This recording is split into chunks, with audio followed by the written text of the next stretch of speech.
I wanted to tell you just a little bit about the history of the Sons of the American Legion. Why on earth would the American Legion say we need a program called the Sons? I mean, I understand Boy State and Boy Scouts and some of the other youth. Legion Baseball is my special project. So, but why Sons? So the story is that the American Legion, of course, was formed right after World War I, which officially ended on the 11th day of the 11th month of the 11th hour of 1918. And of course, a bunch of veterans were in Paris, France, and said, you know, we got to start an organization for military personnel that served during wartime. And that, of course, became the American Legion. Well, as you probably know from history, the World War I was the war to end all wars. There was never going to be another war. Of course, humanity decided they want to do something a little different. But anyway, they actually wound up forming a last man's club because there were never going to be any more wars, so there were never going to be any more Legion members. So then the question became, well, who's going to carry on our legacy? Because we're going to die off. And so they said, we know, we'll have our sons carry on our legacy. So that's really how we were formed, 1932. And we really are, that's one of our primary missions, is to carry on the legacy of our forefathers. We talked about, my dad was a World War II Navy vet, and very proud of his service, and I'm proud of him for doing that.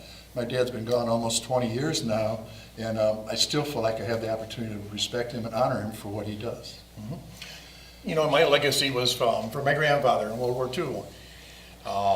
He served as a medic over in a European theater, and he has some good stories to tell. I never heard a lot of them, though. I didn't talk a whole lot about it, but I know one that the Germans were firing at him over in France, and he jumped into a foxhole and he got stuck. So everybody else is gone, but he's stuck in this foxhole.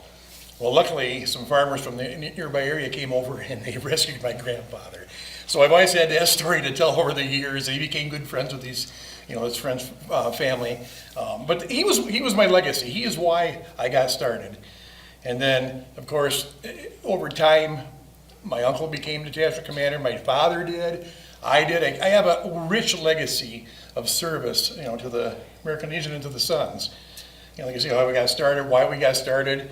We carry on to care for the veterans. We carry on to our community, our state, our nation, our children, all the positive, wonderful things. It's been a great thing to be a part of, and I'm glad that the Sons were formed. They had great foresight. Speaking of war stories, my dad always told me he was in the Navy, but in the late 1900s, there was a lot of air travel. I was flying all the way around the country with my job, and my dad was helping me with a project that we had to have done.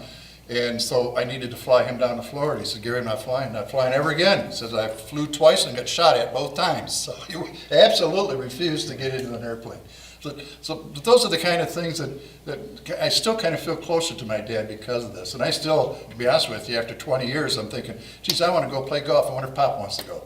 And I said, whoa, hey, wait a minute. I don't think that's going to happen anytime soon. So anyway, that's what the Sons really has done for me, among other things, and a lot of it is meeting great people, nice people, like your mom and your She's wife. okay. You got a great, I think I'll keep her. You have a great entourage. And do you, and so do you. So, Your mom's here.